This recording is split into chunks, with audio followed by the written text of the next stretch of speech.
안녕하세요. 책 읽어주는 남자 채널 북스입니다.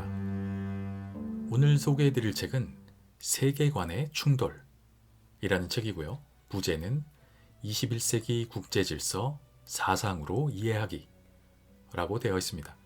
저자는 정한을, 출판은 국제법질서연구소입니다. 전 세계가 그 어느 때보다 들끓고 있는 것 같습니다. 세계 각지에서 크고 작은 분쟁과 전쟁이 끊이질 않습니다. 몇 년 전에 우크라이나 러시아 전쟁이 처음 발발할 때만 해도 아니 어떻게 이런 전쟁이 일어날 수가 있지? 이 시대에? 라는 놀라움이 좀 있었습니다. 그런데 어느새 우리는 이 전쟁의 시대를 사는 것에 조금씩 익숙해져 가고 있는지도 모르겠다. 이런 생각이 드는 요즘입니다. 이런 혼란스러운 국제 정세가 뉴노멀이 되어가고 있다라는 느낌마저도 듭니다. 그만큼 세계의 평화가 사라지고 각자 도생의 경쟁적인 시대를 맞이하고 있는 그런 느낌입니다. 수십 년간 지속되어 온 평화로운 세상이 끝나가고 있는 게 아닌가 싶습니다. 하지만 어쩌면 그게 당연한 일인지도 모르겠습니다. 당연하다고 하긴 좀 뭐하지만 사실 인류 역사상 평화로운 시기가 있었을지언정 영원한 평화와 균형이란 사실은 상상 속에서만 가능한 이상향인지도 모르겠습니다. 그렇다면 우리는 어떻게 해야 할까요? 역사적으로 세계 강대국들 사이에서 아슬아슬한 균형에 줄타기를 해온 우리나라는 다시 정신을 바짝 차려야 할 시점이 온 것 같습니다. 이 책 세계관의 충돌은 이런 시점에 어떤 통찰력을 주는 책이다. 이렇게 소개를 드리고 싶습니다. 인류의 역사는 균형의 평화와 전쟁을 반복해왔습니다. 어쩌면 그것이 인간이 가진 어떤 본성에 기인하는 것인지도 모르겠다. 이런 생각도 듭니다. 권력, 국익, 그리고 생존을 둘러싼 국제관계 및 정세의 역동적인 변화는 문명과 문화를 초월하여 인류 역사에서 지속적으로 반복되어 온 속성이다 라고 이 책은 이야기를 하고 있습니다. 그런데 저자는 지금의 국제 정세는 변화 정도가 아니라 아주 요동치고 있다, 또 이런 표현을 하고 있습니다. 시대적인 변화가 아니라 세계 질서 자체가 재편되고 있다, 이렇게 강조하고 있습니다. 이 책의 저자의 전작, 전편은 21세기 국제질서 맥락으로 이해하기 라는 책이었습니다. 저도 개인적으로 읽은 책인데 역사적 사건과 사실관계를 중심으로 국제질서를 풀이했던 그런 책입니다. 이번 편 세계관의 충돌은 그 전작의 후속 버전의 느낌인데 21세기 국제질서 사상으로 이해하기 라는 부제를 달고 있습니다. 세계관과 사상이라는 키워드를 중심으로 국제 정세의 변화를 관찰하고 분석하고 있습니다. 격변하는 국제 정세 속에서 세상을 관찰하는 세계관의 필터가 필요한 때다. 이런 이야기라고 할 수 있습니다. 이런 부분을 본문 중에서 발췌해서 읽어봐 드리겠습니다. 세상이 요동치고 있다. 역사는 곧 변화의 연속이라지만 현재 진행 중인 변화는 그 깊이와 폭에서 유래를 찾기 어려운 수준이다. 이는 우리가 직면하는 것이 단순한 시대적 변화가 아니라 세계 질서 그 자체의 근본적 재편이기 때문이다. 현재 진행 중인 질서의 변화는 아무리 보수적으로 보아도 1991년 소련이 붕괴한 이래 역사상 최대의 지정학적 격변이다. 심지어 문명사적 대전환으로 비화할 가능성도 배제할 수 없다. 이 변화의 파장은 정치와 경제는 물론 문화와 사회 전반에까지 스며들어 모든 국가의 근간을 뒤흔들 것이다. 네, 이렇게 표현하고 있습니다. 대단한 일이죠. 어떤 역사의 재편이고 세계 질서의 재편이고 문명사적인 대전환이 될 수도 있는 정도의 역동이다. 이렇게 표현을 하고 있습니다. 어떻게 보면 좀 무시무시한 이야기일 수도 있는데 저자는 이렇게 세계 정세가 흔들리는 원인을 크게 세 가지로 보았습니다. 첫째는 미국 일극 체제였던 세력 구조의 재편, 그리고 두 번째는 자유무역이라는 세계 경제 질서의 구조적 전환, 마지막 세 번째는 자유주의 이념의 쇠퇴입니다. 미국과 소련의 냉전 시대, 콜드워 시대가 무너지면서 전 세계는 명실상부한 유일한 초강대국, 미국이 군림하는 일극의 시대가 되었습니다. 일극 패권의 시대는 전례 없는 안정의 시대로 접어들었죠. 유일한 절대적인 강자가 있었으니까 세계의 경찰을 자처하는 미국의 영향력 하에 이른바 팍스 아메리카나, 미국의 평화 시대가 지속되었던 겁니다. 그런데 그 평화가 지금 무너지고 있다. 이렇게 볼 수 있습니다. 미국은 여전히 세계에서 가장 강력한 나라입니다.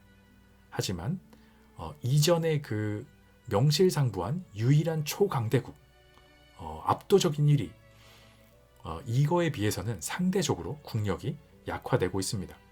다른 신흥 국가들은 올라오고 있고 반대로, 그러니까 상대적인 약화죠. 그리고 미국 사회 내부의 인식도 변화하고 있습니다. 게다가 미국의 리더십과 패권의 정당성도 약화되고 있습니다. 이런 불안한 상태가 유지되면서 인류가 다시 전쟁의 시대로 진입하는 것이 아닌가 하는 불안감마저 들 정도입니다.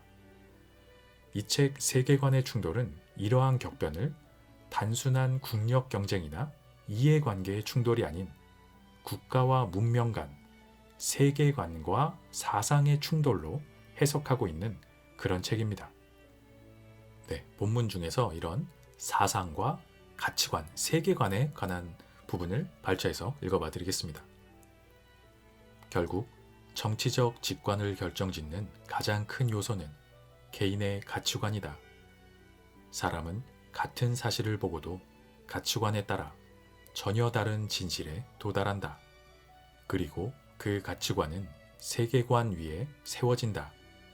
다시 말해 세계관이야말로 인간의 사고와 행동을 가장 깊은 곳에서 규정하는 근본 기준인 것이다. 시대를 지배하는 사상은 세계관을 변화시키고 세계관의 변화는 국제 질서를 뒤흔든다.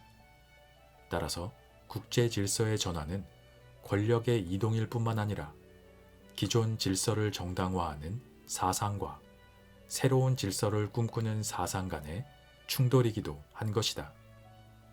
네, 이렇게 이야기하고 있습니다. 이 책이 가진 굉장히 핵심적인 그 논리와 메시지 중에 하나라고 생각이 되고요. 이 책 세계관의 충돌은 국제 정치의 본질과 원리, 이런 아주 기초적인 기본적인 내용으로부터 시작해서 유럽의 계몽주의, 칸트, 이런 기초적 이론을 처음부터 설명을 합니다. 그리고 임마누엘 칸트의 영구 평화론은 1918년 윌슨 대통령의 14개 조항 의회 연설로 연결이 됩니다.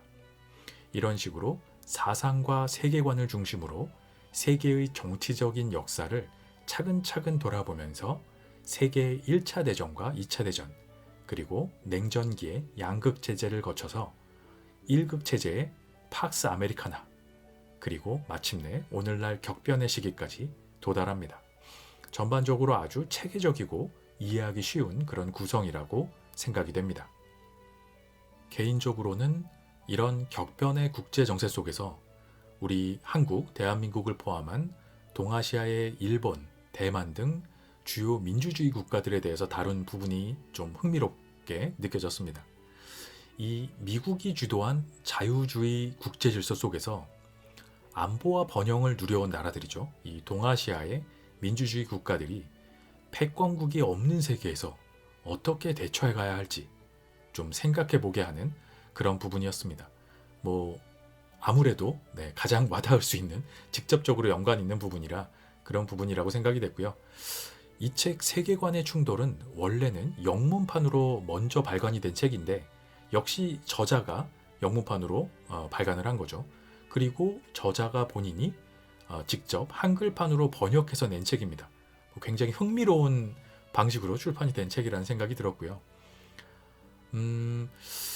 이 동아시아 부분, 제가 방금 전에 말씀드린 이 부분을 본문 중에서 제가 발췌해서 한번 읽어봐 드리겠습니다. 아마 공감하실 수 있는 부분이 아닐까 생각이 됩니다. 지금 동아시아 민주국가들은 중대한 기로에 서 있다. 서태평양에서 미국의 전략적 후퇴는 이들을 권위주의 초강대국과의 불가피한 타협으로 몰아넣어 자유주의적 가치에 대한 국내외적 헌신을 약화시킬 수 있다. 반면 이들이 첨단 기술력과 경제력을 바탕으로 한 상호 연대를 통해 자유민주주의와 개방경제라는 핵심 가치를 지켜낼 것인지, 아니면 지역 맹주와의 전략적 타협을 개별적으로 모색할 것인지는 인도 태평양의 미래뿐 아니라 이 지역에서 자유민주주의가 지속 가능한 정치 체제로 존속할 수 있을지를 결정짓는 핵심 변수로 작용할 것이다. 네, 이렇게 이야기하고 있습니다. 얼마나 중요한 시점인지 아주 뼈저리게 느낄 수 있는 그런 구절이었고요. 이 불안한 국제 정세가 온몸으로 느껴지는 지금 이 시기에 깔끔한 통찰력으로 아주 눈을 밝게 해주는 그런 책이다 생각이 됐습니다. 책의 마지막 부분, 마지막 장인 변화의 경랑 속에서 미래를 향한 성찰, 이 부분에는 제일 앞장과 뒷부분에 각각 아인슈타인의 문장과 영화 인터스텔라의 대사를 인용하고 있습니다. 그 두 개의 문장이 어쩌면 이 시대를 살아가는 우리가 가져야 할 어떤 마음가짐일지도 모르겠다 라는 생각이 들었습니다. 소개를 드려보자면 앞쪽의 아인슈타인의 문장은 중요한 것은 질문을 멈추지 않는 것이다 라는 것입니다. 그리고 인터스텔라의 대사는 우리는 방법을 찾을 것이다. 언제나 그랬듯이 라는 말입니다. 이 세계의 정세가 재편되는 경랑의 시대에 휩쓸려서 떠내려가지 않도록 정신을 바짝 차려야 할 것 같다. 이런 생각을 하게 하는 책이었습니다. 읽어보시기를 추천드리는 책입니다. 아마 시대에 대한 인사이트가 생길 거라고 생각됩니다. 세계관의 충돌, 21세기 국제질서 사상으로 이해하기, 정하늘 지음, 국제법 질서 연구소, 영업한 서문. 개인적인 경험 하나를 나누고자 한다. 저자에게 진실에 관한 화두를 던져준 사건의 이야기다. 과거 나는 정치적으로 무척 민감한 법적 분쟁을 총괄한 적이 있었다. 사실관계도 복잡했고 법리적 쟁점 역시 얽히고 설켜 있었다. 다행히 훌륭한 동료들의 헌신과 약간의 행운 덕분에 최종적으로는 좋은 결과를 얻을 수 있었다. 그러나 1심 판정이 문제였다. 최종심에서 승소를 거두었음에도 불구하고 1심의 패소가 정치적 개입으로 인한 이른바 자초한 패배라는 주장이 제기된 것이다. 근거 없는 음모론에 불과했지만 몇 년간 사건에 온 힘을 쏟았던 팀원들 가운데는 그 말에 상처를 받은 이들도 있었다. 팀을 이끄는 입장에서 나는 1심 대응이 정당했음을 설명해야 한다는 책임감을 느꼈다. 그래서 공개적인 자리든 비공개적인 자리든 가리지 않고 1심에서의 철저한 대응이 있었기에 최종심에서의 승리가 가능했다고 꾸준히 밝혀왔다. 책임 있는 자리에 있던 이들은 정치적 입장과 무관하게 나의 설명을 이해해 주었다. 하지만 모든 이들이 그렇지는 않았다. 내가 소영웅주의에 취해서 또는 정치적 의도를 갖고 1심 대응 과정을 두둔한다고 비난하는 사람도 있었다. 그저 사실을 설명하려는 것이라 항변하는 나를 이렇게 다그친 사람도 있었다. 사실 위에 진실이 있어. 그 발언을 통해 나는 모든 정치적 갈등의 본질을 엿볼 수 있었다. 그에게 있어 진실이란 단순한 사실의 집합을 넘어 신념과 가치, 이념적 정수가 응축된 그 무언가였을 것이다. 그러나 그러한 진실은 언제나 주관적일 수밖에 없다. 실제로 정치적 행위와 그에 대한 평가는 논리만으로는 설명되지 않는 것이 보통이다. 직관, 감정, 그리고 신념이 종종 객관적 사실을 압도한다. 심지어 누구나 인정할 만한 사실조차도 이념의 프리즘을 통과하는 순간 보편성을 잃기 쉽다. 논리적 추론을 통해 객관적인 결론에 다다를 수 있어야 마땅할 것 같지만 현실은 그렇지 않다. 논리는 진실을 찾는 도구가 아니라 이미 내린 결정을 합리화하는 수단이 되곤 한다. 사법 절차는 이를 막기 위해 객관적 기준과 증거를 우선시하도록 설계되어 있다. 하지만 판사, 중재인, 배심원 등의 판단자라도 인간인 이상 직관의 영향에서 자유로울 수는 없다. 경험 많은 변호사라면 누구나 제출된 증거나 주장을 제대로 검토해 보기도 전에 이미 결론을 내려버린 판단자를 상대해 본 적이 있을 것이다. 그렇다면 인간의 직관은 무엇에 의해 형성되는가? 지식과 경험, 감정, 인지 평양, 잠재의식 등이 복잡하게 얽혀 직관을 빚어낸다. 특히 정치적 판단과 같이 가치가 개입되는 문제에서는 직관의 힘이 더욱 크게 작용한다. 결국 정치적 직관을 결정짓는 가장 큰 요소는 개인의 가치관이다. 사람은 같은 사실을 보고도 가치관에 따라 전혀 다른 진실에 도달한다. 그리고 그 가치관은 세계관 위에 세워진다. 다시 말해 세계관이야말로 인간의 사고와 행동을 가장 깊은 곳에서 규정하는 근본 기준인 것이다. 그런데 세계관 중에는 개인을 넘어 사회와 국가, 민족이나 심지어 인류 전체에 의해 공유되는 보편적인 것들도 있다. 이러한 세계관은 공통의 역사와 문화, 교육과 전통을 통해 세대를 거쳐 전승되며 때로는 위대한 사상가들의 철학적 사유에 의해 새롭게 형성된다. 인류사의 중요한 전환기마다 새로운 세계관을 제시하는 사상가들이 나타났고 그들의 사상은 사회 구조를 근본적으로 뒤바꾸어 왔다. 시대를 지배하는 사상은 세계관을 변화시키고 세계관의 변화는 국제 질서를 뒤흔든다. 따라서 국제 질서의 전환은 권력의 이동일 뿐만 아니라 기존 질서를 정당화하는 사상과 새로운 질서를 꿈꾸는 사상 간의 충돌이기도 한 것이다. 이 책의 제목 세계관의 충돌 21세기 국제질서 사상으로 이해하기는 바로 이러한 문제의식을 담았다. 역사적 맥락이 국가 행위의 조건을 형성한다면 그 행위를 이끈 사람들이 무슨 생각을 하고 있었는지를 이해하기 위해서는 그들의 세계관과 사상을 들여다보아야 한다.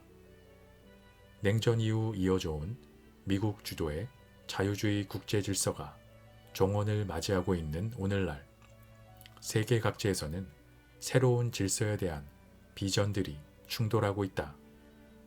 이런 복잡한 국제 환경을 제대로 이해하기 위해서는 겉으로 드러난 현상 너머 그 이면에 자리한 사상과 이념의 구조를 파악할 필요가 있다.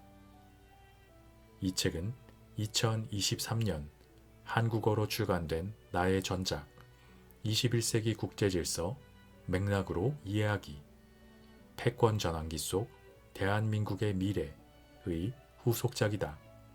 전작이 역사적 사건과 사실관계를 중심으로 국제 질서를 풀이하며 사상의 흐름을 부분적으로 다루었다면 이번에는 반대로 사상을 중심으로 국제 질서를 해석하며 그 위에 일부 사건을 얹고자 했다.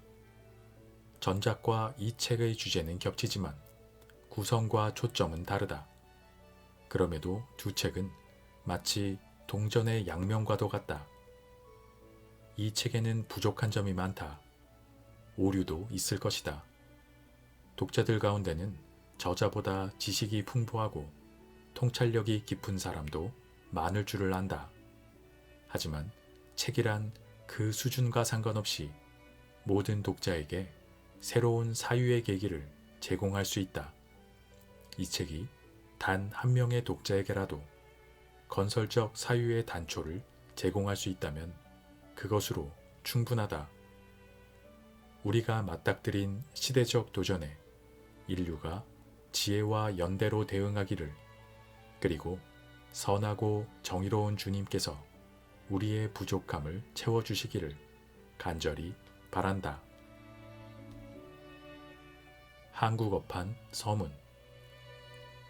이 책은 저자가 최근 영문으로 출간한 Clash of Worldviews, Understanding the 21st Century International Order Through Ideas를 직접 한국어로 옮겨 펴낸 것이다. 영어판과 달라진 점 몇 가지를 이 기회를 빌려 간단히 설명하고자 한다. 영문판 서문에서도 밝혔듯이 이 책 세계관의 충돌, 21세기 국제질서, 사상으로 이해하기는 저자의 전작, 21세기 국제질서, 맥락으로 이해하기, 패권 전환기 속 대한민국의 미래와 마치 동전의 양면과도 같은 책이다.